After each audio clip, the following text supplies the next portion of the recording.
उपस्थित जी, विशिष्ट अतिथि और सभी कविगण, सबका जो है वंदन अभिनंदन। वर्ष का, नववर्ष का नहीं, इस वर्ष का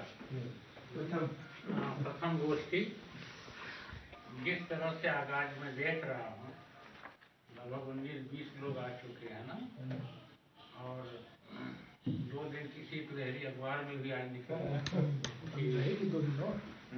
आज और कल जो है शीतलहरी कर दिया है। तो ऐसे में जो ये जोश और हर प्रकार की रचनाएं आज सुनने को मिली। गोष्ठी में मजा आता जब हर प्रकार की रचनाएं हों। भक्त की जो है धारा भी बही है, हास्य का भी जो है अच्छा हुआ, और दर्शन का भी जो है नवगीत विधा में ही आएगा। ये नवगीत विधा में बात को दूसरे ढंग से कहने का तरीका है कि जो जब जिसकी इंद्रियां जो है स्वतंत्र होती हैं, बहुत अच्छा व्यंग है वहाँ की, जिसकी इंद्रियां, जो जितेंद्रिय नहीं होता, जो जितेंद्रिय नहीं होता उसका अंतिम ये दशा होता है। अच्छी बात है, उसी दूसरे ढंग से कहते हैं, शाश्वत चीज है। इसीलिए एक संदेश ये है कि जब भी रचना की जाए तो ये ध्यान रखा जाए कि रचना काल कौलिक न हो। सही है, कालजयी होनी चाहिए, काल कौलिक नहीं होनी चाहिए। घटना विशेष पर अगर रचना की जा रही है तो वो घटना केवल पाथेय में रखिए, उसको लक्ष्य न बनाइए, घटना को उद्देश्य नहीं बनाना चाहिए, है ना। तो फिर जो है आपकी रचना जो है शाश्वत होती है। और दूसरी चीज और ये कि आज का जो भारत है, हम किसी और दिशा में आगे बढ़ रहे हैं, और जिस दिशा में आगे बढ़ रहे हैं उस दिशा में हर तरफ से हमें जो तैयार होना है। हमें अब भाषा की दृष्टि से भी तैयार होना चाहिए, क्योंकि गुलामी में कई चीजें आती हैं, भाषा भी आती, संस्कृति भी आती, कल्चर, संस्कृति, भाषा, इसमें भी हमें भारतीयता को लानी चाहिए, विधा में भी लानी चाहिए। हमारे पास विधा समृद्ध है, भाषा हमारी समृद्धि है, किसी चीज में कमी नहीं है कि हम विदेशी चीजों के लिए लालायित रहें। ठीक है, कोई चीज की मनाही नहीं है, लेकिन प्रयास ये करें अपनी भाषा हो, है ना, शुद्ध तत्सम भाषा का प्रयोग करें, अपनी संस्कृति पर दें, अपने शाश्वत जो संदेश हैं हमारे देश के, वो कहीं न कहीं रचना में एक आध लाइन आनी जरूर चाहिए। हमारे देश, हमारा जो शाश्वत संदेश है वो रचना के बीच में आप जरूर पुट में डालिए। और अच्छी रचना के लिए आप मुहावरे, कहावतों को थोड़ा बीच में लाइए। कुछ कहावतों, जैसे कोई कहावत आ गई तो रचना बड़ी प्यारी लगती है ना, उसी को गुनगुनाते लोग जाते हैं। चलिए एक आध हम भी कुछ सुना दें, है ना।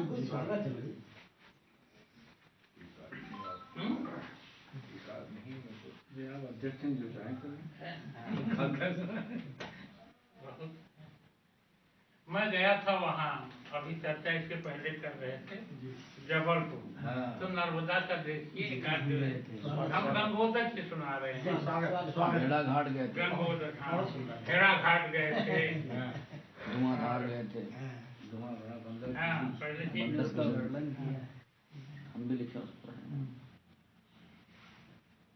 घाट भेड़ा, ये तो मृत है।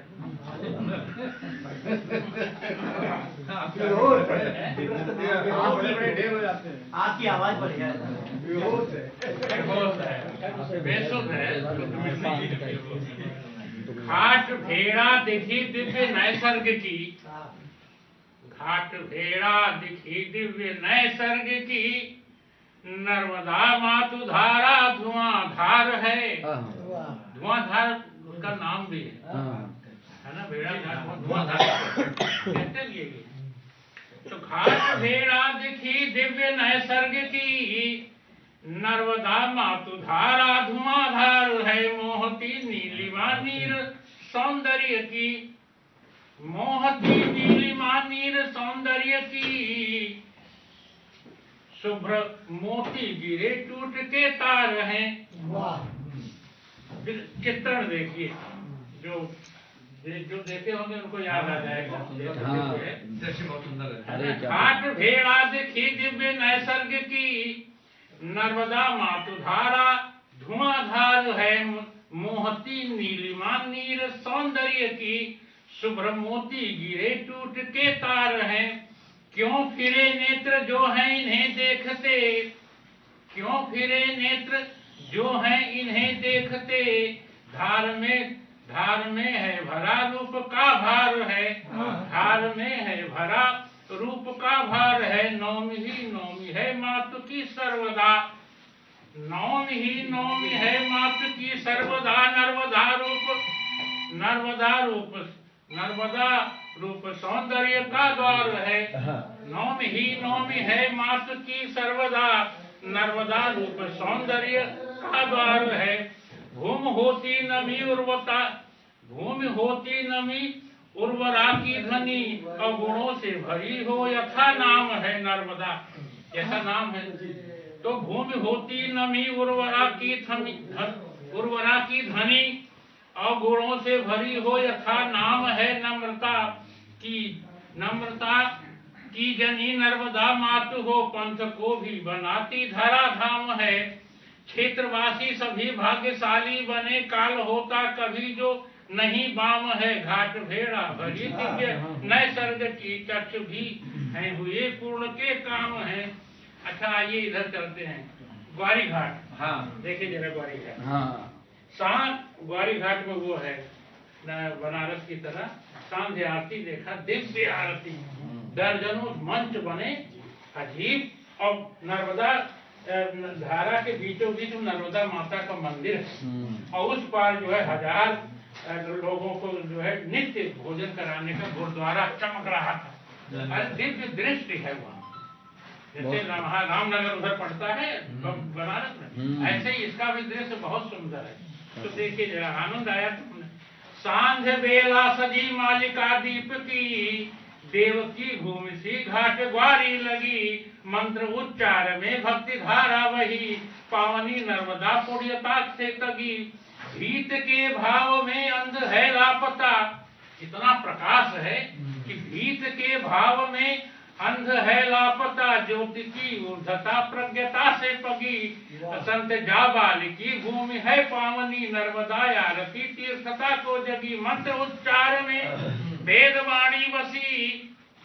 वहां का दृश्य जैसे जैसे आया वही दृश्य आ रहा। चित्रण देखिए, मंत्र उच्चार में वेद वाणी बसी। दीप की मालिका दिव्यता से भरी, नर्मदा अंक में दीप माला सजी। और बिंब से शोभती ये तरंगे तरी, कोटि 33 देवों सजी मूर्तियां। कोटि 33 देवों सजी मूर्तियां, नौमी के भाव में दीपिका को धरी।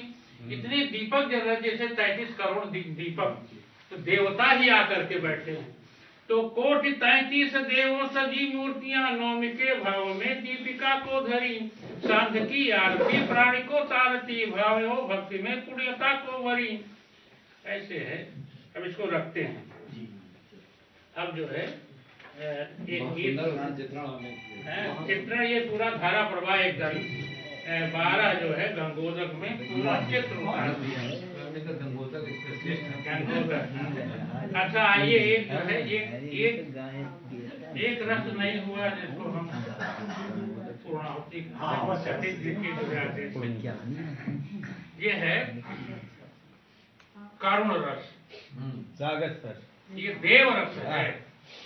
रसों में एको रसः करुण एवं, करुणा से ही सृष्टि हुई है, करुणा से ही काव्य धारा बही है। तो वो है ना कि क्रौंच भला मरता तब क्यों, क्रौंच भला मरता तब क्यों, जब यदि भेद गया वह बाण न होता। ये छंद है, अरे मतगयन सवैया मतगयन है कि क्रौंच भला मरता तब क्यों, यदि भेद गया वह बाण न होता। और क्रंदन के स्वर ना सुनता, तब क्यों जगता मुनि का मन सोता, और शोक कहीं जगता ही नहीं, जग के मन को फिर कौन भिगोता। और काव्य नहीं रचता कवि तो करुणा जल को फिर कौन पिरोता। क्या बात है। काव्य नहीं रचता कवि तो करुणा जल को फिर कौन पिरोता। तो आइए करुणा जल का जो करुणा जल के का जो किस्सा है, एक गीत है कि ये मोती हैं करुणा जल के, ये मोती हैं करुणा जल के, पथ मानवता से नाता है। ये मोती हैं करुणा जल के, पथ मानवता से नाता है। और अपने पर यदि ये आ जाएं तो सृष्टि भिगोना आता है। अपने पर यदि ये आ जाएं तो सृष्टि भिगोना आता है हृदय सीप उद्गम इसका, है हृदय सीप उद्गम इसका, पावन करता अंतस्थल को। जिसके हृदय से करुणा का जल आ जाए पवित्र हो जाता है हृदय सीप उद्गम इनका, पावन करता अंतस्थल को। आंखों की चमक बढ़ा देता यो, तीर्थ बनाता दृग जल को। आंखों की चमक पोषण है इसका मूल मंत्र, पोषण है इसका मूल मंत्र, कल्याण निभाती परंपरा। पोषण है इसका, आंसू केवल पोषण करता पालता है। पोषण है इसका मूल मंत्र, कल्याण निभाती परंपरा। भावों में ईश कृपा बसती, भावों में ईश कृपा बसती, भावों में ईश कृपा बसती। देवत्व मिला जीवन पल को। जिस पल करुणा का जल आता आंखों में आप देवता जैसे लगते हैं। तो भावों में ईश कृपा बसती, देवत्व मिला जीवन पल को। सस्ते का सौदा, सस्ते का सौदा कभी नहीं, सस्ते का सौदा कभी नहीं। यह पल पल मूल्य चुकाता है। अपने पर यदि यह आ जाए तो सृष्टि भिगोना आता है। सब पाप धुले अंतस के हैं, सब पाप धुले अंतस के हैं। वेदना वास जब करती है, सब पाप धुले अंतस के हैं। वेदना वास जब करती है, तब दया क्षमा की ऋतु आती, तब दया क्षमा की ऋतु आती, तब दया क्षमा की ऋतु आती। मुस्कान अधर को भरती है। पालन पोषण को गोद लिए, पालन पोषण को गोद लिए। आंचल की छाया नित देती, सब जीव सुखी मन, सब जीव सुखी मन से विचरे। आशीष ये संचरती है। ये हृदय तीर्थ के गंगा जल, आंसू, ये हृदय तीर्थ के गंगा जल, ये हृदय तीर्थ के गंगा जल। पावनता को जग गाता है। अपने पर यदि ये आ जाए तो सृष्टि भिगोना आता है। अंतिम शरण वर्ण निज लक्ष्य लिए। करुणा का एक सबसे बड़ी विशेषता शरण को श्रेष्ठ मानता है। अगर कोई आ गया शरण में तो बताते हैं कि लोग जांग से मांस काट करके चढ़ा दिए तराजू पे, है ना। मतलब करुणा ने अपने शरीर को चढ़ा दिया। तो वही है कि शरण वर्ण निज लक्ष्य लिए, यह पौरुष के प्रतिमान रहे हैं। पौरुष इसमें भी लिखा है। दानवीर भी होते हैं, दयावीर भी होते हैं।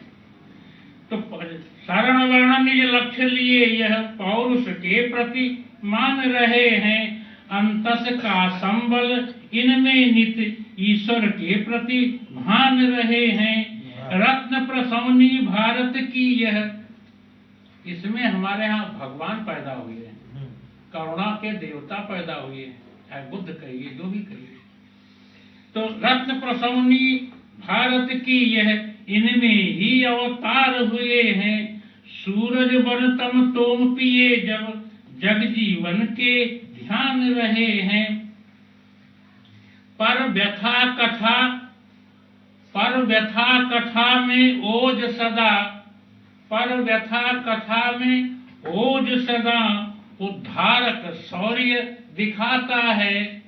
पर व्यथा कथा में ओज सदा, उद्धारक शौर्य दिखाता है। अपने पर यदि आ जाए तो सृष्टि भिगोना आता है।